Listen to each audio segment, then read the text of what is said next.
Olá, meus amigos, muito bom dia. Sou o Dr. Antônio Martins Faria, sou contador, sou advogado, moro aqui em Santa Cruz, Capibaribe. Hoje são 15 de 10 de 2025. Meu muito obrigado a você, meu irmão, minha irmã, que dá seu like, seu dislike e faz seus comentários. Muito obrigado. Obrigado aos 822 inscritos. Obrigado aos 185 pessoas, às 185 pessoas que visualizaram o meu vídeo. Muito obrigado. Muito obrigado mesmo. Deixa aqui meu e-mail, meu telefone, caso queira entrar em contato comigo, fiquem à vontade. Eu estou aqui mais uma vez, hoje eu vou fazer uma leitura rápida dos assuntos que eu vou falar, né? Lula testa o seu poder, briga na direita, projeto de anistia na geladeira, descaso com a cultura e com a história, falsificação e o dia do professor e falar sobre os meus 10 anos em Santa Cruz, Capibaribe. Meu muito obrigado a você que dá o seu like, seu dislike, faz seus comentários mais uma vez. Se inscreva no meu canal, não passe para um amigo, para que ele se inscreva no meu canal, para que meu canal possa crescer até o final do ano, se Deus quiser, a gente ultrapassar os 1.000 inscritos. Pois é, eu falo hoje aqui, o título do meu vídeo é Lula testa o poder, né? Vamos lá. Eu estou muito preocupado porque após grande vitória no Congresso Nacional, quando ele teve 493 votos, né? Favorável à lei, né, que aprovava a isenção de imposto de renda para quem ganha até R$ 5.000. Logo em seguida, né, com a ajuda do Tarcísio de Freitas, que ficou em Brasília, né, nos gabinetes de Brasília, né, angariando voto para derrubar, né, a medida provisória que cobrava impostos das betes, principalmente das bets, deixando um recurso de ir para os cofres públicos em torno de 20 bilhões de reais. Isso é muito prejuízo para o país, porque as bets são um grande problema e elas precisam de pagar imposto. E você vê os escândalos, né, que está acontecendo com as bets, né? Hoje mesmo a Polícia Federal prendeu não sei quantos ontem, né, numa operação, porque realmente é um escândalo. Da mesma forma como a questão das emendas, né? E o Lula agora, após essa derrota, ele correu e está tomando o cargo dos deputados traidores, os deputados que não votaram com ele, ele está tomando os cargos, né? Os cargos primeiro, segundo, terceiro escalão. Aqueles ministros que não saíram do União Brasil, parece que estão lutando para ser expulso, enfim, essa confusão toda.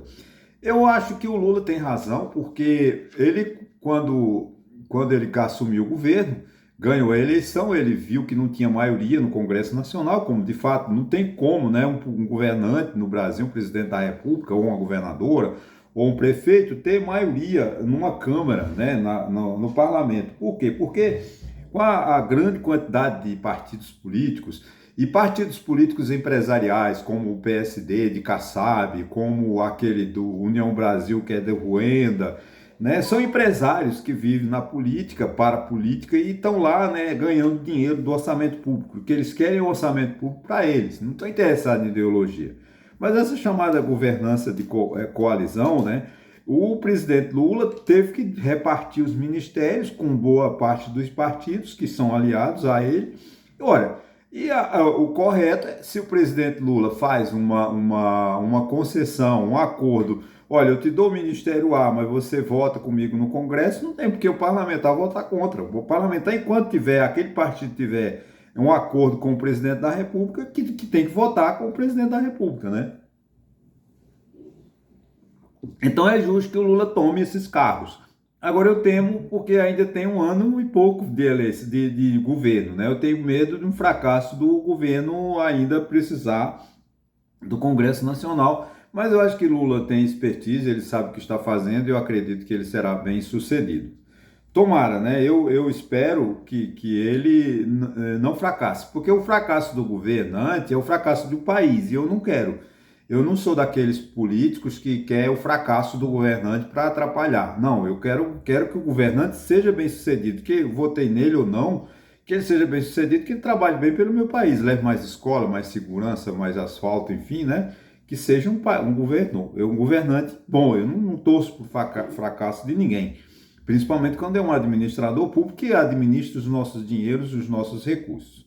Essa é a opinião. Agora, estou preocupado com o presidente Lula. essa briga que ele está criando com os partidos. Vamos lá. Agora, briga na direita. Né? No último domingo, o senador Ciro Nogueira, do Piauí, foi para a televisão e lá, por uma determinada ocasião da pergunta, perguntaram para ele sobre Eduardo Bolsonaro. E ele acusou o Eduardo Bolsonaro de ter causado muito prejuízo à direita e provavelmente tirado a eleição, vamos dizer assim, da direita, né? E o Eduardo Bolsonaro partiu para a guerra, mas parece que ontem eles fizeram um acordo de novo. Porque eles são assim, eles brigam, mas cada um volta, mas tudo volta para o seu ninho, né? Faz parte do mesmo contexto. Então, o Ciro Nogueira diz que está aqui, né, no Estadão de 15/10 de hoje, né? Ciro Nogueira afirmou que se acertou com Eduardo Bolsonaro após briga nas redes, né? Eu estou querendo essa briga eu quero, né? Não estou querendo que ela pague, não. Projeto de anistia na geladeira. Parece que pelo menos essa semana ou a semana que vem o projeto de anistia para Jair Bolsonaro não vai sair do lugar. O Paulinho da Força ainda continua negociando e coisa e tal, né? Eu espero que esse projeto seja arquivado, definitivo, na Câmara e não tenha como para ir para frente, porque ela é inconstitucional e absurda, né? Essa questão de anistiar Jair Bolsonaro. Não tem que anistiar Jair Bolsonaro coisa nenhuma. Jair Bolsonaro não é melhor do que ninguém e cometeu os seus erros. Você pode não concordar com a decisão do Supremo, mas está lá nos autos, não são mentiras, aqueles documentos existiram, aquelas conversas existiram, cabe a você, se quer, vá ler a peça lá, é bem pesada, eu vou ler quando publicarem, com certeza, né? Agora, eu não quero anistia para Jair Bolsonaro nenhum, que se der para anistia para Jair Bolsonaro, tem que dar para todo mundo, porque Jair Bolsonaro não é melhor do que ninguém, então Jair Bolsonaro tem mais é que cumprir a pena, e nem reduzir pena. Eu sou contra as duas, tanto a redução de pena quanto a anistia para Jair Bolsonaro. Descaso com a cultura e com a nossa história. Gente, eu li ontem e estou consternado uma matéria no jornal o Globo. Né? Casa onde morou Machado de Assis vira estacionamento. Ô, tristeza! Uma casa do maior escritor brasileiro, gente. Nós temos em Machado de Assis o que tem o respeito à Inglaterra por Shakespeare, que tem o português por, inclusive por Machado de Assis, que ele é querido também em Portugal, o Camões, né? Um homem da... Né? E essa casa na rua... como é o nome na rua? Na Rua dos Andradas, uma rua histórica do Rio de Janeiro, está abandonada, porque o comércio não foi para aquele lado, né? Gente, 147... Nela, Machado de Assis morou logo que se casou, né? Você vê que história, né? A juventude de Machado de Assis. Naquela rua dos Andradas tem inúmeros prédios, casas, né? Que são históricas. E essa de Machado de Assis era para ser um museu, para ser penteada, vamos dizer assim, né? Maquiada. Não maquiada no sentido de fazer... o que não presta, né? E enganar, né? Não, é maquiar no sentido de beleza, né? Quando a mulher se maquia, ela fica bela, mais bela. Sem essa casa do Machado de Assis, né? E o abandono, né? E o descaso e a transforma no estacionamento para ganhar dinheiro. Veja bem, se não tivesse uma lei, mas tem acho que é a APAC, é uma organização no Rio de Janeiro, que a Prefeitura do Rio de Janeiro imuniza de IPTU, dá uma série de vantagens para os donos desses imóveis antigos, para que eles preservem. Gente, o uso do imóvel, o uso social da propriedade, né, que está previsto na nossa Constituição, é quase uma obrigação do proprietário. O proprietário tem que zelar por aquele patrimônio, principalmente uma casa que pertenceu ao Machado de Assis. Ele não pode alterar, mas ele pode usufruir, abrindo escritórios, casas, livrarias, né, cafeterias. Dá para você utilizar um imóvel sem destruí-lo, mas não simplesmente deixou cair e vira estacionamento. Aí um promotor, um promotor, né, entrou com recurso e a Justiça do Rio de Janeiro deu parece que 45 dias para que o prefeito do Rio de Janeiro assuma. Porque de fato tem que assumir, não pode deixar um patrimônio desse ir embora. Porque, mas é uma casa velha. Muita gente vai dizer assim, é uma casa velha. Como uma vez eu ouvi uma mulher, uma casa velha não tem problema. Gente, não se trata de casa velha. Eu vejo aqui em Santa Cruz de Capibaribe, vou fazer uma crítica, também tem que ver o meu tempo aqui. Santa Cruz de Capibaribe não tem um prédio. A Santa Cruz de Capibaribe ela foi emancipada em 1952. Então não tem tantos anos, 70 e alguns anos, né? Eu sou de 57, estou com 68, 75 anos. Não tem um edifício histórico que diga assim, cara, foi o primeiro prédio de Santa Cruz, a primeira casa de Santa Cruz. Não, tem a igreja, né? Que é de 1800 e alguma coisa, porque ela antes de ser cidade já foi vila, pertencia a Taquaritinga do Norte. E há uma praga, me desculpa a crítica, em Santa Cruz atualmente, que ele derruba as casas de 50, 60, 70 e faz um galpão. Ele pega um buraquinho rasinho de um palmo, enfia lá uma viga de cimento, ferro, um tijolo e cobre e aluga. Não tem a mínima preocupação com a história. Santa Cruz de Capibaribe, apesar de ser a cidade que eu moro, há 10 anos, como vou falar no final se der tempo, não tem uma preocupação com a cultura, com a história. É a cidade do comércio, né? Tudo bem. Você está contra. Não estou contra a Santa Cruz de Capibaribe. Mas Santa Cruz precisava ter mais história, mais respeito pelas ruas, pela sinalização. É uma cidade que não tem sinalização, as ruas não têm nome. A principal avenida da cidade não tem placa identificando que é a rua 29 de dezembro. Você vê o descaso, né, da administração pública. O prefeito é bom, o atual prefeito, não conheço, até fiz algumas elogios, até no meu vídeo de segunda-feira sobre a questão da educação. Ele é bom para pintar meio fio num local onde vai ter uma festa. Por exemplo, a rua lá onde fica a igreja de Nossa Senhora Aparecida, ele pintou o meio fio a semana atrasada porque tinha a festa e a procissão. Então, por onde vai aquela procissão, ele pinta o meio fio. Então, você tem uma impressão, quem vê só a festa de Nossa Senhora Aparecida, a Santa Cruz de Capibaribe, você tem a impressão que Santa Cruz é uma cidade organizada, que não é. A cidade desorganizada, é desgovernada, abandonada pelo poder público. Mas não é culpa desse prefeito não, tá? É culpa de todos. Uma vez eu parei um vereador aqui para conversar com ele, ele disse, não tenho tempo para lhe atender. Qualquer coisa eu vá para a Câmara. Claro que ele não ia. Se ele não me atender na rua, ele me atender na Câmara. Eu abandonei. Graças a Deus ele não foi reeleito. Tinha um nome fantástico, o nome dele era Pipoca. Eu sei que esse Pipoca não é vereador mais. Mas ele não quis me atender na rua. Eu ia sugerir a ele que ele fizesse um projeto na Câmara, obrigando a Prefeitura a colocar sinalização nas ruas. Rua Siqueira Campos, né? A Rua dos Pacas, que não tem. Mas se eu fizer placa, o povo derruba. Que faça de novo.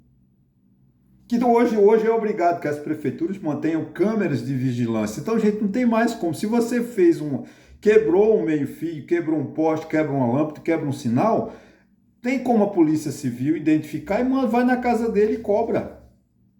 Aí a sociedade vai se educar. Infelizmente. Né? Então, é triste você ver que o povo brasileiro não se preocupa. Essa casa de Machado de Assis, na Rua dos Andradas, né, rua que eu tanto conheço, que tanto andei e gostava de ver aqueles antigos prédios, mas a gente sabe que são abandonados. Mas pelo menos a de Machado de Assis, que fosse preservada, pelo amor de Deus. Vamos lá. Agora vou mudar de assunto, vou falar de falsificação. Gente, as manchetes de falsificação de bebidas estão diminuindo, obviamente, mas ainda tem uma notícia ou outra, né? Agora, o que me chamou a atenção aqui hoje foi um artigo publicado no Estadão, né? O autor é Marcelo Martini, onde nos informa com muita precisão, o artigo dele é muito bem escrito, muito bem provado, com muita prova, com muita informação. Ele diz o seguinte: 20% dos combustíveis no Brasil, vendidos no Brasil, são falsificados ou adulterados. Gente, isso é uma vergonha. Aí já é a minha opinião, tá? Claro que isso, para ocorrer, tem uma combinação num elo de cadeia, porque combustível, gente, não é uma coisa simples. Você tem que ter a refinaria, sai da refinaria, vai para a distribuidora, o distribuidor vai para os postos. Nesse caminho é que há o desvio. Com a conivência das transportadoras, com a conivência de todo mundo. Todos são envolvidos. É claro que eu estou acusando aqui, mas é preciso que a Polícia Federal aperte essas pessoas para que elas criem vergonha e acabemos de uma vez por 20% do combustível vendido no Brasil. Imagine cidades como Rio e São Paulo que pode ter uma fiscalização. E cidades como Santa Cruz de Capibaribe, Taquaritinga, que não tem uma fiscalização nunca. É triste a gente saber disso, né? Então, para acabar com essa corrupção, essa desonestidade, gente, é preciso que a sociedade se una.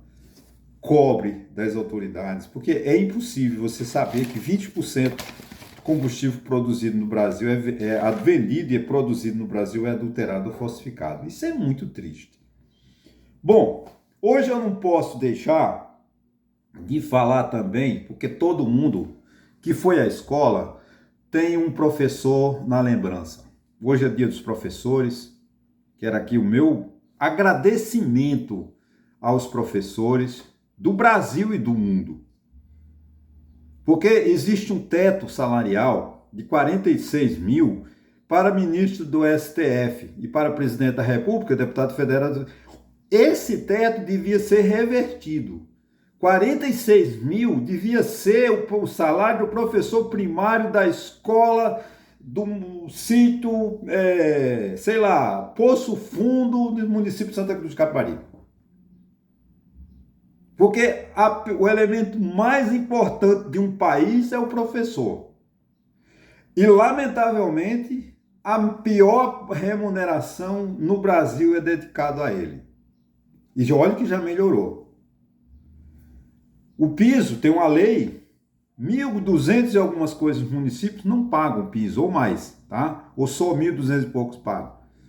Os professores, no Brasil, são nas prefeituras, eles são cabos eleitorais, porque eles são contratados por determinado tempo, de fevereiro a novembro, a outubro, para não pagar o 13º, e os tribunais de contas sabem disso e aceitam. Eles trabalham quase de graça. Mas como o prefeito indica alguém da minha família que é professora ou professor, eu vou votar naquele prefeito. Porque não tem respeito a uma coisa tão importante que é a educação, que é o ensino. Então aqui o meu desabafo, né, e também a minha homenagem a eu quando digo que fui para o Rio de Janeiro e comecei a estudar com 20 anos, eu cometo uma ingratidão. Porque até uns 10, 12 anos, eu estudei com uma professora chamada Tia Silva, Severina Borges da Costa, que hoje se encontra sepultada no cemitério Gravatado em Ibiapina, no município de Taquaritinga do Norte.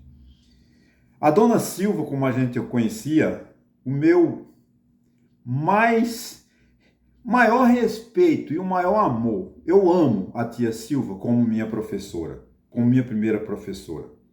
Mas eu, dos 10, os 12 anos, eu fui para trabalhar na roça, trabalhar na enxada, na foice, e, claro, praticamente esqueci tudo que eu aprendi. Então, quando eu estava com 20 anos no Rio de Janeiro, é que eu fui para o Colégio Santo Inácio, e lá eu fiz um teste, fui para a primeira série do primário, que era um critério do colégio. Eu não cheguei lá e disse, olha, eu fiz a minha 4ª série lá no município de Barra de São Miguel.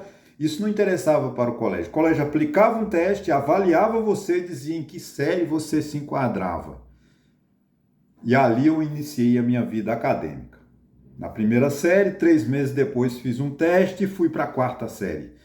Na 4ª série reprovei, a professora me pediu para que me reprovasse, ela me reprovou, fiquei 1 ano na 4ª série, depois fui 6 meses, 5ª, 6 meses, 6ª, 6 meses, 7ª, 6 meses, 8ª e 1, 2, 3 anos do antigo 2º grau, que hoje é o ensino médio. Então, meu carinho, primeiramente, por Tia Silva e também por minha parenta, minha irmã, minha prima Severina de Zé França, ou tia Bia, como a gente conhecia. Eu não estudei com tia Bia por questões políticas, que papai era, acho que era eleitor de Hereciano e tia Bia era indicada por Renovato Curvelo, então, ou por Severina Arruda. Então tinha uma briga política, os filhos do adversário não estudavam na escola do prefeito. Como papai não tinha votado no Hereciano, eu acho, não podia os seus filhos estudar com a tia Bia, porque... Mas não era culpa de tia Bia, não, porque tia Bia era gente finíssima, tá, gente? Meu carinho é tia Bia, né? E a esposa de Zé França, né? Mãe de Adão, né? Lá de Serra dos Bois. Então, meus agradecimentos, mas especialmente as professoras. Claro que eu vou esquecer 95% dos meus professores do nome, não dá. Mas minha professora Rosa, foi essa que me ajudou no primário. Professora Maria José também me deu uma aula de matemática no primário. Professor João Santos, que era professor de matemática. O terror, o meu terror, Derivaldo, que era professor de matemática. Lilian e Cidade, minhas professoras de ciência. Carinho por vocês. Yolanda, que não era professora, mas não dava aula para mim, mas ela é coordenadora, é psicóloga e também nos assistiu. Carlos Alberto, enfim, isso do Santo Inácio, né? E do Rio de Janeiro, do Brasília, onde eu terminei meu segundo grau, né? Muitos professores bons, eu até falei de um que a semana passada, que ele me ensinou inglês, né? Dividindo o corpo humano, eu dou minha língua, meus olhos, meu nariz, enfim, né? Aquele grande irmão lá do La Salle. Então fica aqui a minha homenagem, essa homenagem singela, boba, mas com muita emoção pelos professores que eu tenho por eles, né? E os professores da faculdade, eu vou parar por aqui para não falar da faculdade, tá? Mas hoje eu quero também fazer uma comemoração. Hoje, 15 de outubro, faz 10 anos que eu cheguei para o Nordeste, né? Eu morava no Rio de Janeiro e hoje faz 10 anos que eu estou aqui morando em Santa Cruz de Caparibe. Eu fiquei entre Santa Cruz de Caparibe e Taquaritinga do Norte, são cidades vizinhas, né? Mas mais em Santa Cruz do que em Taquaritinga do Norte. E eu quero aqui agradecer especialmente a minha família, minhas irmãs, né, que me acolheram. Eu estava totalmente, vamos dizer assim, falido, sem dinheiro, sem recursos, sem rumo, né? E elas me acolheram com muito carinho. Carlinda, que me deixou morar na casa dela por mais de 7 anos, né, que eu me aposentei em 2022, né? Então, de 2015 até 2022, eu fiquei perturbando a Carlinda. Carlinda, muito obrigado, que Deus te proteja. A gente tem divergência, né? A gente briga, mas principalmente, eu respeito a tua religião, não tenho crítica nenhuma, tenho uma admiração enorme por você, viu? Às vezes as críticas que eu faço é tentando te ajudar. E eu te agradeço muito, te devo muito pelo apoio que você me deu, pela Dina, hoje mora comigo, né? Pelo Marinho, enfim, por todo mundo que me acolheu, né? Eu me sinto um pouco triste em Santa Cruz de Caparibe, já vem um desabafo.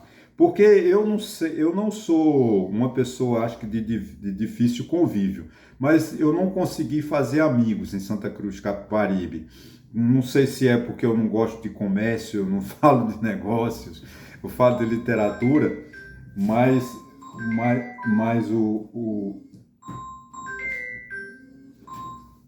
eu vejo com muita tristeza. Desculpa, o telefone tocou, né? Com muita tristeza, eu acho que eu precisava ter mais amigos em Santa Cruz de Caparibe, mas acho que falta academia, né? Falta faculdade. Eu vivi muito tempo dentro de uma escola, né? Dentro das escolas, colégio, faculdade, e hoje seja essa... A culpa é minha, tá? Não estou culpando o povo de Santa Cruz, nem o povo de Taquaritinga, e parte da minha família. Por um detalhe, né, gente? Porque eu me formei em advocacia, sou contador, sou advogado, é uma profissão de elite, né? E aí outro dia, quando eu tava lá no sítio, e eu tava arrancando um toco, né? Aí passou um primo meu e disse, mas que eu ouvi ele falar assim, onde já se viu um advogado arrancando toco? Como se um advogado não pudesse arrancar toco. Gente, o advogado não é pior do que ninguém, nem melhor do que ninguém. Ele é um ser humano, e ele pode arrancar toco, ele pode trabalhar, né? Eu conheço a legislação, mas então eu acho que talvez isso tenha assustado ou me afastado, porque eu não fui bem sucedido, assim, não é que eu me sinto bem sucedido, eu me sinto uma pessoa realizada, eu me sinto uma pessoa feliz, Mas eu não sou aquele advogado conhecido, né, de muito dinheiro, de carrão, né, de Hilux, eu ando a pé. Então talvez isso afugente ou isso dificulte, mas eu não sei se é, eu não tenho certeza. Mas de certa forma, eu quero aqui agradecer demais, né, a todo o povo de Santa Cruz que me acolheu nesses 10 anos. Eu gosto de Santa Cruz, faço muitas críticas à cidade, mas eu tento, a toda a crítica que eu faço é no intuito de ajudar. Por exemplo, eu acho Santa Cruz uma cidade muito suja, eu acho Santa Cruz que precisa de plantar muitas árvores, Santa Cruz precisa se preocupar com o meio ambiente, Santa Cruz precisa se preocupar, né, com a melhor qualidade de vida, que nós não temos qualidade de vida. Para encerrar, né, eu estava vendo que o presidente Lula mandou estudo, isso é um assunto para outro vídeo, para a gratuidade do transporte público. Gente, por favor, presidente Lula, não faça uma loucura dessa, porque Santa Cruz de Capibaribe vai se sentir ofendida, porque não tem transporte público numa cidade como Santa Cruz de Capibaribe. E aqui o transporte é caro, é mal servido e não dá. Então, o senhor dá gratuidade para o povo que mora em Brasília, para o povo que mora em Belo Horizonte, que mora em São Paulo, no Rio de Janeiro, e Santa Cruz de Capibaribe, que nem transporte público tem. Como é que o senhor vai, né? Implantar numa cidade como Santa Cruz de Capibaribe transporte público gratuito para o povo. Não pode. Então a isonomia não vai ser igual para todo mundo. Vamos dar Bolsa Família, vamos dar abono. Não. Então, quando eu critico Santa Cruz é por isso. Mas eu amo Santa Cruz. Obrigado ao povo de Santa Cruz. Obrigado ao povo de Taquaritinga do Norte, que o político lá não gostaram de mim, né? Uma ala política de Taquaritinga que não gosta de mim, porque eu critico, né, gente? Então, não vou deixar de, porque o político A ou o político B não gosta de mim, não quer eu no partido dele, problema deles. Eu vou continuar falando, por exemplo, eu sou contra a contratação de professor com contrato temporário. Professor tem que ser concurso público. Não podia ter no município de Santa Cruz, nem no município de Taquaritinga, um professor contratado temporariamente. Sempre por concurso público, porque o professor precisa de ser valorizado. Ok, gente? Muito obrigado a você e até sexta-feira, se Deus quiser.